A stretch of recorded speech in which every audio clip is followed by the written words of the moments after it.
guys, welcome to All Around Sound. Welcome. My name is Troy. And if this is your first time joining us, I implore you to go back and check out the first episode. You can find that on my YouTube channel, Lone Line 1980. Yes, so welcome, guys. Okay, so I have to apologize for anyone who was with us last Friday. We had some technical difficulties. There was a lot of overcast weather. If you are from Oklahoma, or if you've ever spent any time in Oklahoma, you know about severe weather season, and here we are. That being said, thinking about people in Norman who experienced some serious hail last night, so stay up, guys. Yeah. Anyway, so hopefully that will not happen this time around, but we're gonna go ahead. And again, the way I'm presenting this series is the episodes are pre-recorded, so I will go ahead and stream the clips. If you have questions, let me know. You are also welcome to email me at aastroyas@gmail.com. Again, that is aastroyas@gmail. You can also use that same handle to find us on Facebook. Leave a comment or give a shout or something like that if you have questions. I don't have all the answers, but I know people who do. So without any further delay, we are going to get to episode 102 of All Around Sound, guys. Thanks for joining. Hey, guys. Welcome to this second installment of All Around Sound Theory. My name is Troy. And welcome back. If this is your first time joining us, you probably want to check out my first episode where I'm talking about what music is. If you have no idea.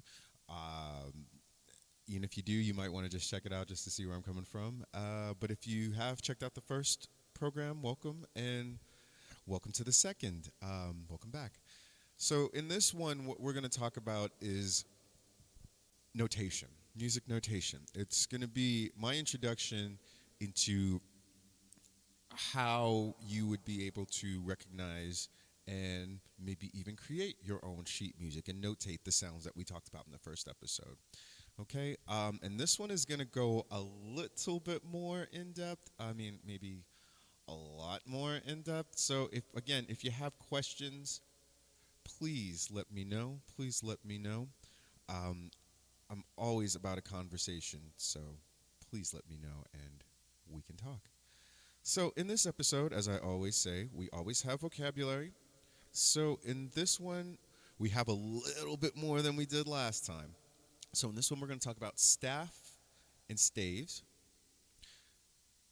You'll be able to identify clefs. We will talk about notes, the different types of notes, and talk about rests as well. Now, this is the one where we're going to get really deep into intervals, and I had mentioned that in the previous episode where we're going to talk about intervals. So we're going to get really deep into this. Now, we have a lot more vocabulary. There is some additional vocabulary. So when we talk about notes, we're talking about stems. These are the parts of the note. The flag, beams, and the note head. All right, let's get to it. So how do we notate pitch?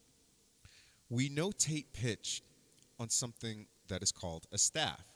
Now notice in this image there are 5 lines and 4 spaces, okay?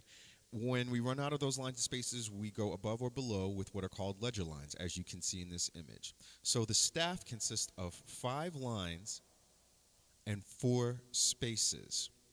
Again, that's 5 lines and 4 spaces. And we count from bottom to top. We count from the bottom up.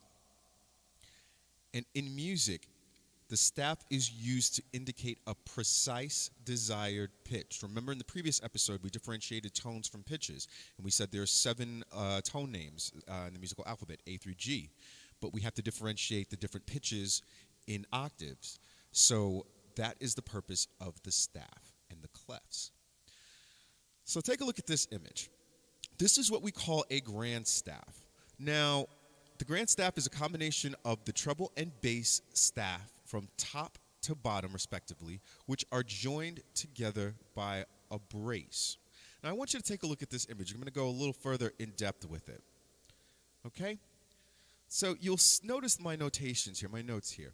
This top staff is called a treble staff. The one below it is called a bass staff. You'll notice the orange lettering, the orange names on the right of the screen. And the thing towards the left, that looks like a big curvy thing, is a brace. So that brace connects the treble and the bass staff together. Now, notice the notation of what we call the clefs. There are 3 different clefs on this in this grand staff. The treble consists of what we call a G or a treble clef. The bass has what's called an F or a bass clef. And you'll notice that this thing in the middle is what we call a C clef. We're going to differentiate all 3 types of clefs. When I say 3 types, I mean the difference between the G, C, and F.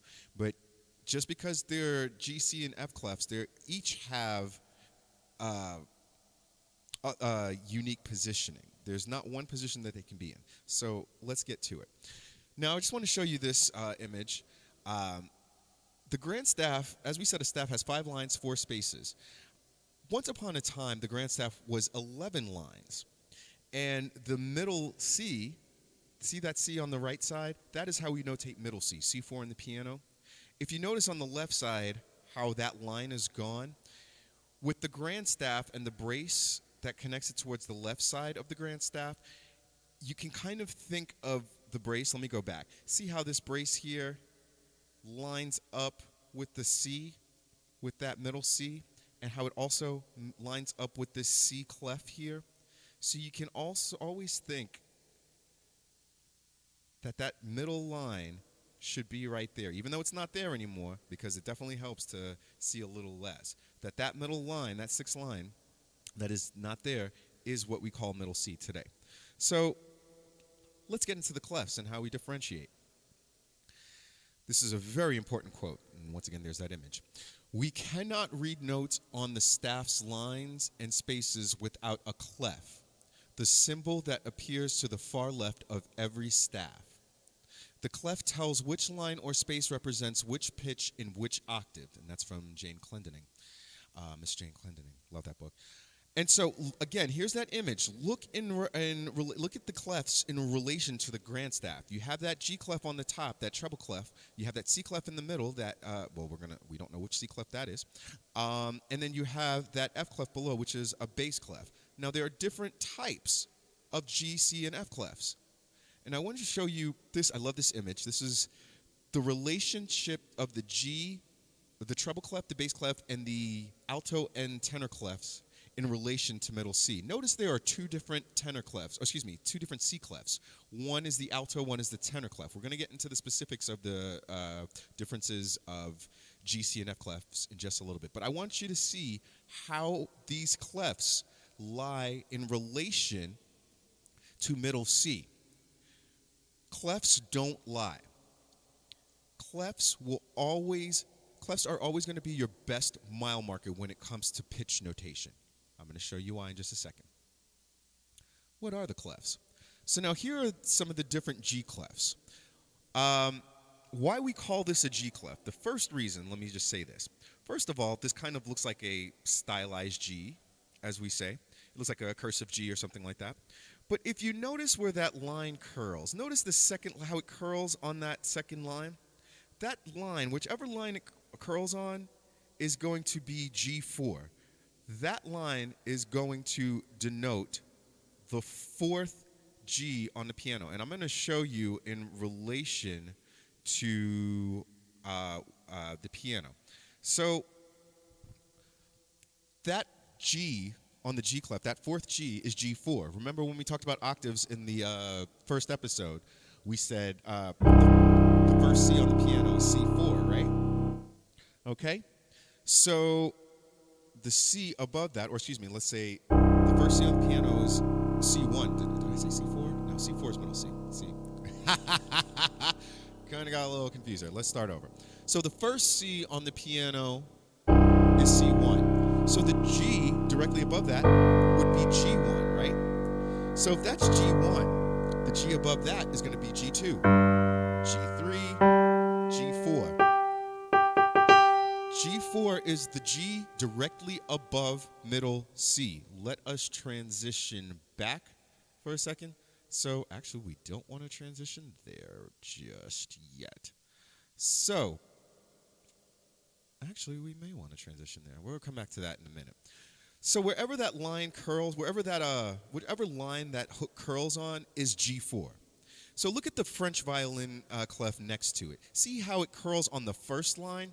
Even though it's curving on the first line now instead of the second, that is still G4. The clef has just been repositioned to acclimate to the range of the instrument. What does that mean? Let me say that again. The clef has been repositioned to acclimate for the range of the instrument.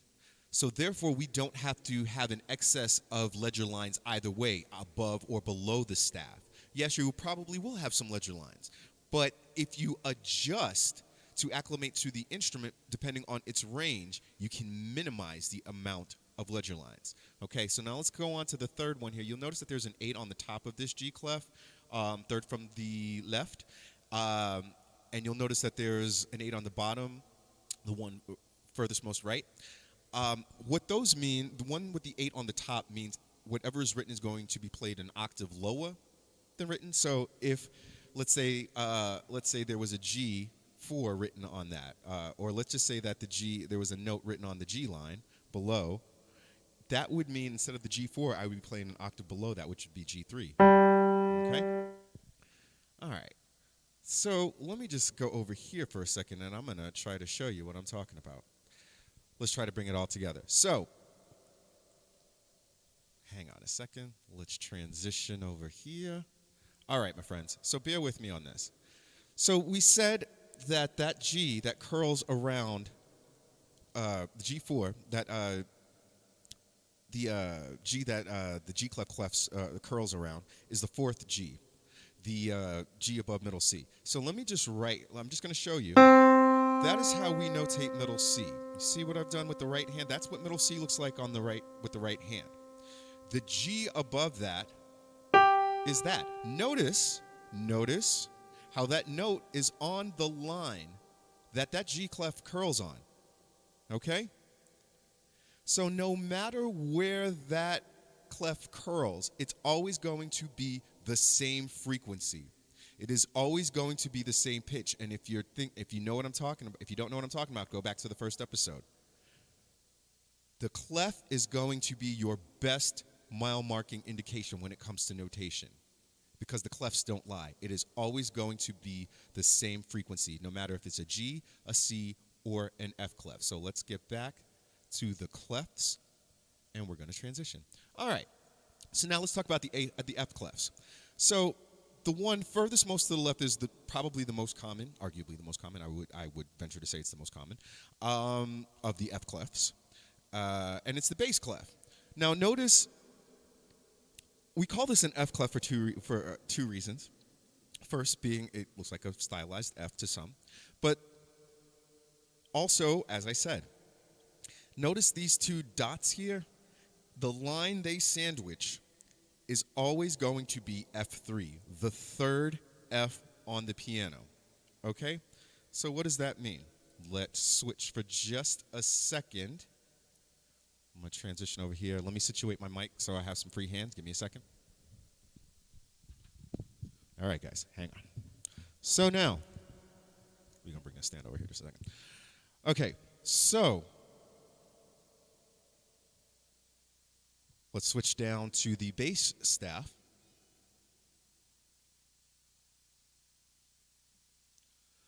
Notice here on this bass staff, I'm going to play the C below middle C. So you see where we write that. C, pun, sorry.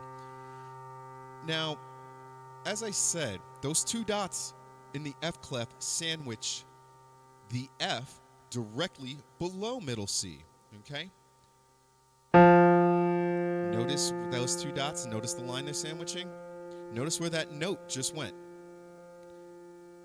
Wherever those two dots sandwich is always going to be F3, the third F on the piano. I'm going to say that again. Wherever those two dots sandwich, whichever line, it would always be F3, the third F on the piano, which is always going to be the same frequency. Okay? Ooh, I wish I had my frequencies handy. I'd tell you the specific number. Maybe I'll do that. Maybe I'll do an addendum or something like that. But always keep that in mind. So we said that G clef curls around the fourth G4, and then those two dots are sandwiched.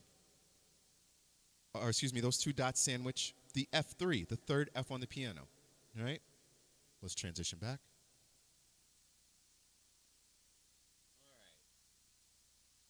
So now let's take a look at these other F clefs. So now you notice the one in the middle is called a baritone clef. Notice how the line sandwich is the third line and not the fourth compared to the bass clef.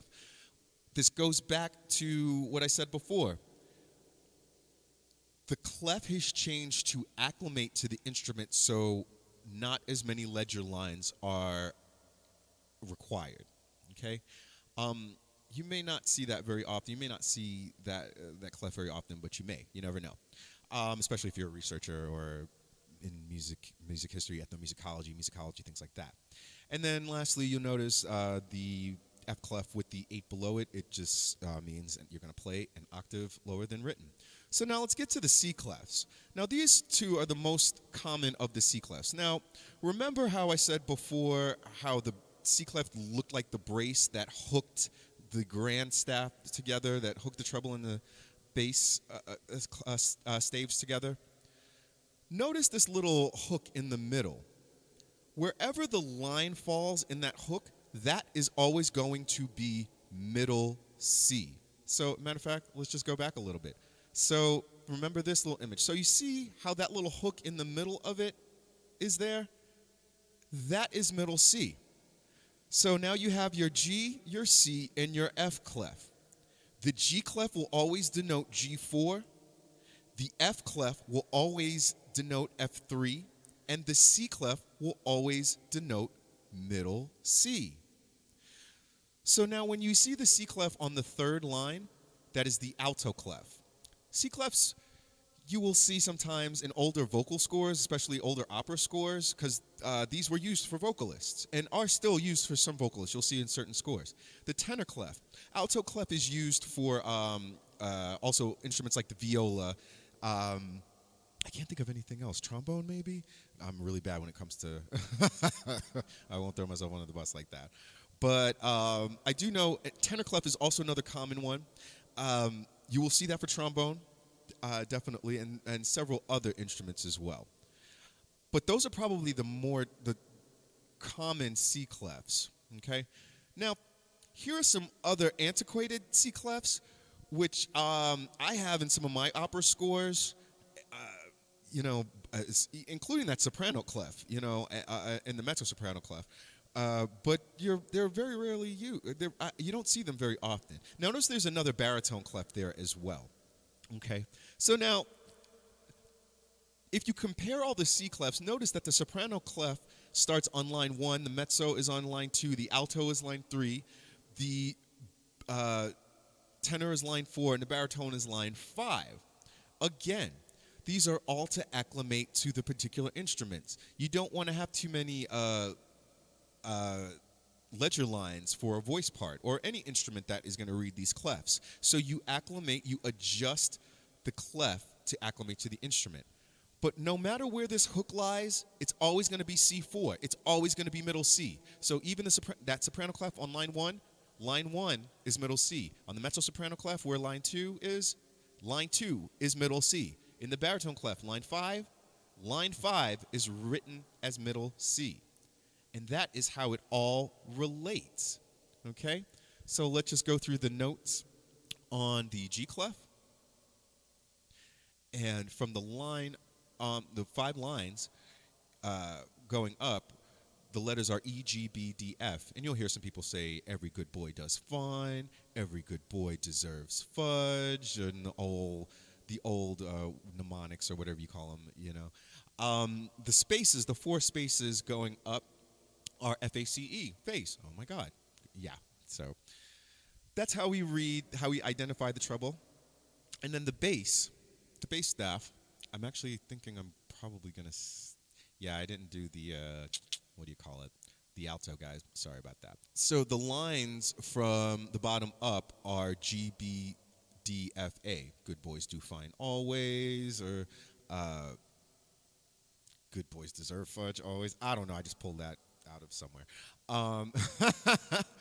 And you'll notice that the spaces from 1 to 4 are A, C, E, G, Ace, G, all cows eat grass, all cars eat gas, blah, blah, blah, these mnemonics. So again, the grand staff. You'll see the grand staff in relation, or the clefs in relation to the grand staff. The clefs are going to be your mile markers, man. Just know that. Wherever the line curls on G, it's going to be G4. Wherever that hook is on the C clef, it's C4. Wherever the two dot sandwich on F, it's F3. That's never going to change. It's never going to change. Again, to Clendening's definition, we cannot read notes on the staff's lines and spaces without a clef, the symbol that appears to the far left of every staff. The clef tells which line or space represents which pitch in which octave. So now moving on, we're talking about notes. All right. Now look at this diagram here. You'll notice the staff and the G clef. You'll also notice the 4/4 number that's right there. That's what we call a time signature. We will get to that in our next lesson when we talk about rhythm, and go into a little bit more of the layout. So now, as was said earlier, the parts of a note are the head, the stem, the flag, and beams. Now, not all notes are beamed. We'll get to that in just a second. So, looking at this image, you'll see the difference in the note head if you look to the left. And you'll notice that the long stick is a stem. And notice that some of the notes have flags, but some of them don't. You'll notice that as we go on a little bit further, that some notes have one flag, some have two, up to 4 flags. So here is a little bit of notation to show some of the flagged and beamed notes. Now, a beam eliminates the need for multiple flags. However, it is not uncommon for monosyllabic classical vocal music to refrain from using beams. Beams, yeah. So notice in the first, what we call measure over here, notice where the first beam arrow is to the left. You'll notice that there are some notes with flags going down that aren't connected, but you'll notice that there are 4 which are. You can use beams to connect them so it's a little bit easier to read, but sometimes they won't be connected if it's a vocal line and it's 1 word per note or something like that, which is what the monosyllabic classical vocal music comment refers to. So now here are different types of notes. This one is kind of a, I say air quote, rare note because you don't see it very often, but you never know. You may see it sometime. This is what we call a whole note, or outside of the U.S., it may be called a semibrev. Actually, this is a brev. That is not a semibrev. Excuse me. This is actually not a whole note or a semibrev. This is what we refer to as a double whole note. This is a double whole note, or a brev. This is not a whole note semibrev. This is a double whole note brev. So this is what a whole note looks like to the left. That's what an actual whole note semibrev looks like. Okay, you'll see that more than you will the brev. You will definitely see that more than you will the brev. I guess I should be specific. The whole note is what we typically call it in the States, and outside it may be referred to as a brev or a semibrev. So basically, if it's on the right side of the slash, it's going to be an international term. Notice that you also have half notes. Notice the whole note is just a head. There's no stem or anything like that. And then the half note is a head with a stem.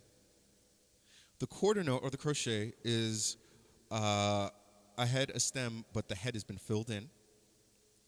And then notice in the next image to the right that you have a mixture of quarter notes and eighth notes, what we call eighth notes. They're all outside of the U.S., they can be referred to as crochets and quavers. So what we call an eighth note is referred to as a quaver. Notice that the quaver, the eighth note, has 1 flag. It has a flag, a single flag, okay?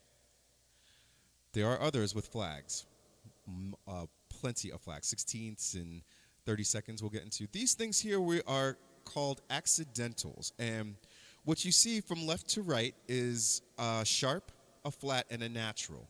A number sign, a B, and a natural, or a pound, a hashtag, a B, and blah, blah, blah. There are actually two more accidentals, a double sharp and a double flat. We'll talk about accidentals in another video, or you can click right here and check it out. So now, in reference to notes, we also have to talk about rests.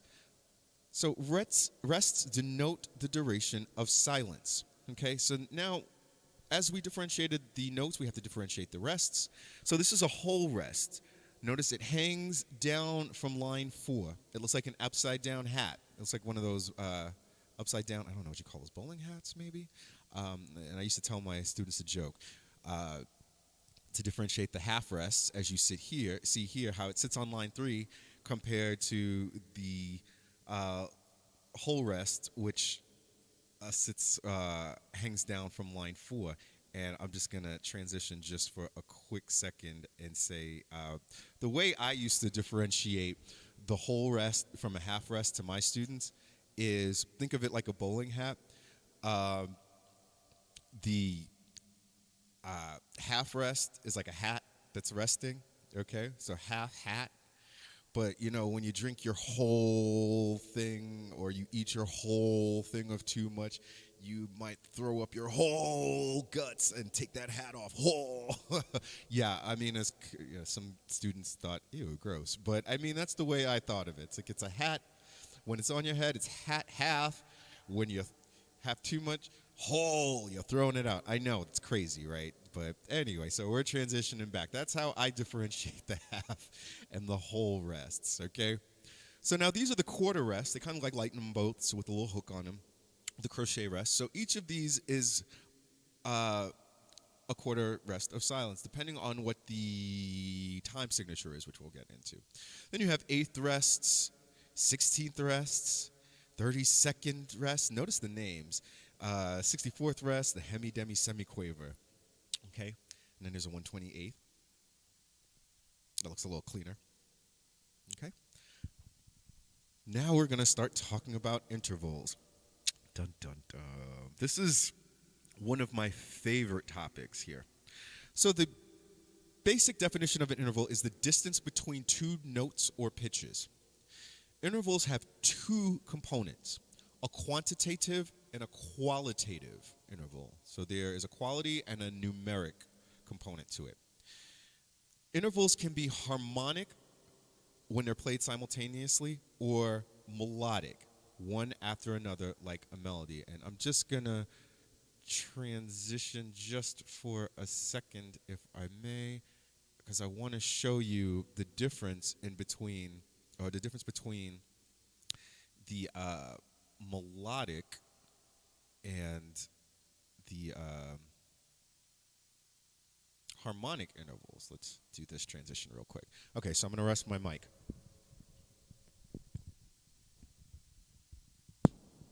All right, friends. So, as you can see, you have in the harmonic interval, you have a C and a G, which are being played at the same time. So you have C and G. Okay? But the melodic interval, like a melody, is one note after the other.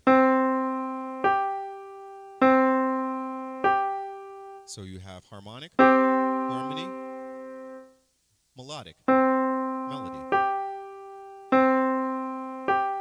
Okay? That is the difference between a harmonic interval and a melodic interval. Okay. Gotta watch those chords. All right. Moving on, moving forward. Let's transition again. Or let's keep it moving here. So now, intervals. The smallest and arguably most important interval is the half step, or the semitone. 2 half steps equal 1 whole tone. So what do I mean by half steps or semitones? All right, let's use C once again. Okay, so if I start on C, all right, Starting on C, a half step above it would be the next key directly to the right. So not the white key, but the black key. So a half step above C would be C sharp or D flat. Now this gets into the accidentals and harmonic spellings that we were talking about before.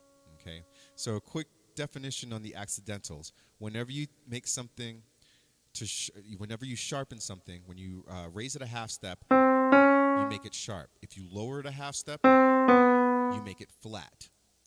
If you lower it a whole step, it's a double flat. If you raise it a whole step, it's a double sharp. That's just the touch base on the accidentals. We'll get further in depth with that. Although, I mean, that's pretty much it. But anyway.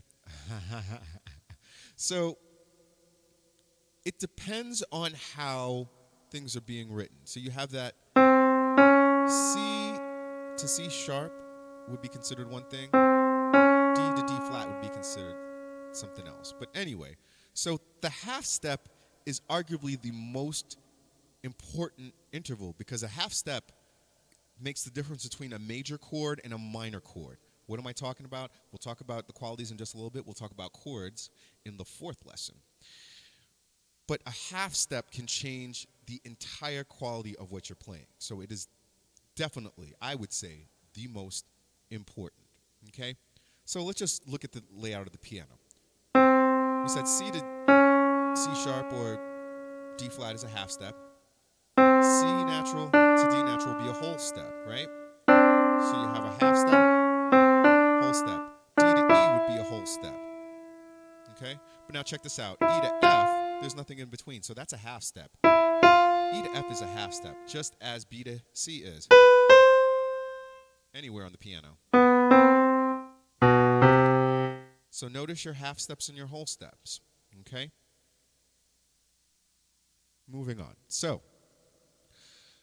there is a quantitative and a qualitative there are components, quantitative and qualitative components to intervals, all right?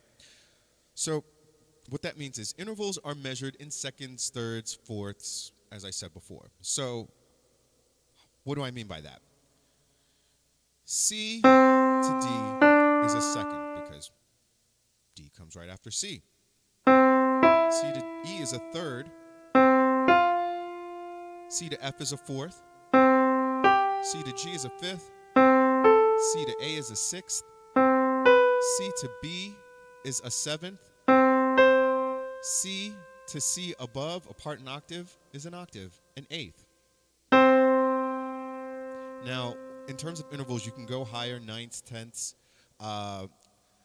Those usually happen in jazz music. God bless the jazz musician. God bless y'all. My ear. It's beautiful.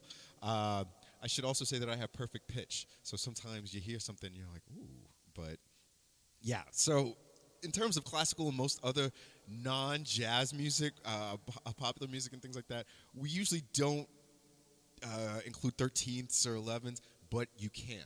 There's no rule that says you cannot, except for maybe the most hardcore jazz musician. But anyway, we're not going to do that right now. So anyway, when we talk about the quantitative, we're usually talking about unisons, ones to octaves, unless you're talking about jazz. Now, when we're talking about qualitative, when we're talking about qualities, intervals are measured with the following qualities, okay? You have a major quality, minor, perfect, augmented, and diminished. Now, it's important to note the interval of the augmented fourth, diminished fifth is also referred to as a tritone. We'll talk about that in a little bit. So this goes back to a little bit what I was saying before. So we're starting on C natural. Look at the image on the left. So C to C, let's say it was a melodic interval. This is a melodic interval because we're not playing at the same time. So that melodic interval, because it's the same pitch, it's the same, the same pitch, and the same note in this instance because they're both written the same.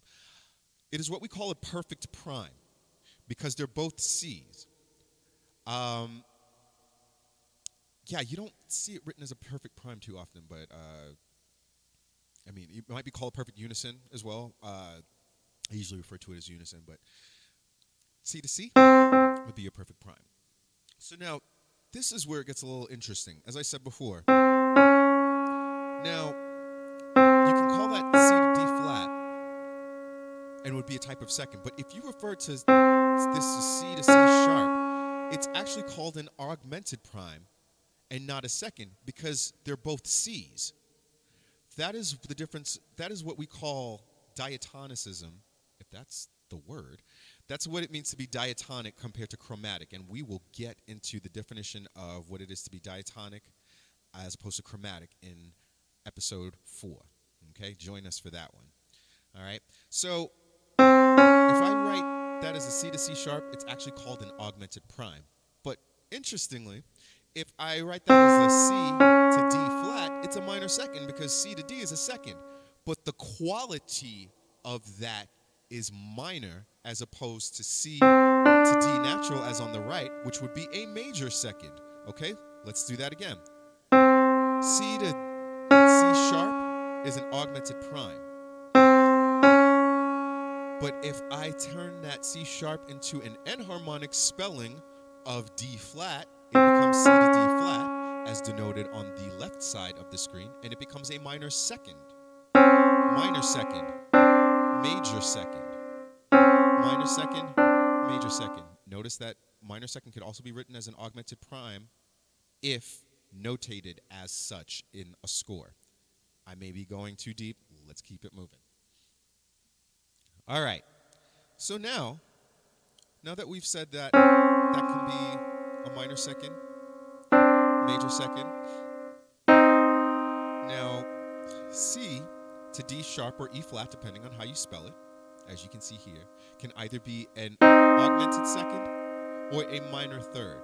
Personally, I don't see it written as an augmented second too often. That does not mean it cannot happen. There are very few absolutes in music. I'm going to say that again. There are very few absolutes in music. I am not the type of person who likes to use the word never, and it's a very rare thing for me to say never. I don't know if I've ever said never in music, but yeah, there are not a lot of absolutes. Anyway, back on track. So that can be written as an augmented second if you consider this a D sharp, or it can be a minor third if you consider it an E flat. Okay? Moving on. C to E natural. C natural to E natural is a major third. All right? So you have minor second, major second, minor third, major third. Now, there's no half step here. C to F is what we call a perfect fourth. So there are perfect, majors, minors, augmented, and diminished. As we said, we're going to get into those in just a little bit. So C to F is a perfect fourth. Okay? Now, C to F sharp or G flat is what we refer to as that tritone. The tritone is an interesting quality in sound. The tritone can either be written as an augmented fourth, if you write this as a C natural to an F sharp, or it can be considered a diminished fifth, if you write it as a C to a G flat. It all depends on how it's spelled. Now, from C to G natural is what we call a perfect fifth. That's another perfect interval. The perfect intervals are the unison, the fourth, the fifth, and the octave, because those are the purest of sounds, arguably the purest of sounds. So your fifths are perfect, your fourths are perfect, unless they're augmented or diminished, and your unisons and your octaves are also perfect. So there's your C to G. Now, this is a C to A flat. If you write that as an A flat, that is a minor sixth, okay?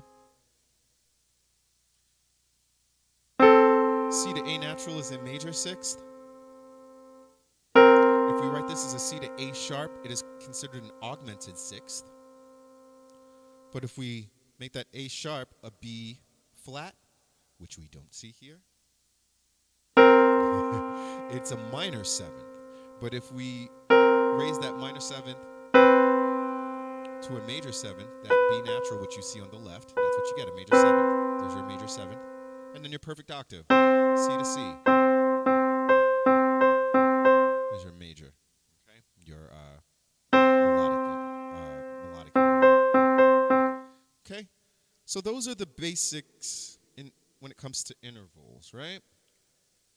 And here is my bibliography that I've used. I think there may be one or two other things. But if you have questions, just let me know. And I appreciate y'all coming to join me on this musical journey. This has been in the works for a long time, so I'm very, very, very happy and feeling very blessed to bring this to you. I'm very, very fortunate. So thank you guys. Join me for the third installment, because guess what?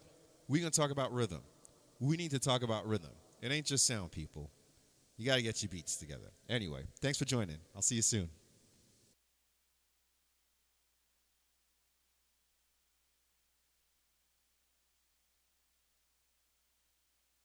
All right, guys. Yes. So thank you. Thank you so very much. Much appreciated. So just for fun, I think that I'm gonna go ahead and give you those frequencies I talked about. Yeah, just about the clefs. Yes, when we talked about the G, C, and F clef, I decided I was going to go ahead and find those frequencies out. So the approximation, and remember, these are approximations in terms of hertz if you watch the first episode. And if you have not watched the first episode, please go back and watch the first episode. You can find that on my YouTube channel, Lone Lion 1980. That is LONELION 1980. Yes. Anyway, so we talked about the G, C, and F clef, and I'll make this quick. We'll wrap it up. So if you think of the order of like the G, the C, the F, so you have a G4, C4, and the F3. So the frequency of the F3 is listed at approximately 174.61 hertz. Okay, so what does that mean? To hear that F3, you're hearing approximately 175 cycles per second. Okay, the instrument is going through about 175 cycles per second. Middle C, C4, which is where we see that C clef, be it the soprano, mezzo soprano, alto, baritone, or tenor clef. Middle C is 261.63, so that's about 262 hertz, 262 cycles per second. Okay, and then the G4 is 392, which is interesting because the A4, which we spoke of, that orchestra's tuned to, is 440, which is a whole step above that. Interesting frequency. So those are the frequencies of the clefs. Anyway, so thank you guys. Thank you for joining and watching. So we're still going to premiere 103 tomorrow, and we're going to get into rhythm, okay? So thank you for joining, guys. I appreciate everyone. And again, if you have any questions, you can, let me go ahead and show you where you can be. You can go ahead and find this Facebook page right here. This is All Around Sound Troy Small. If you have any questions, comments, or anything, you just want to give a shout out, go ahead and find us and let me know what's going on.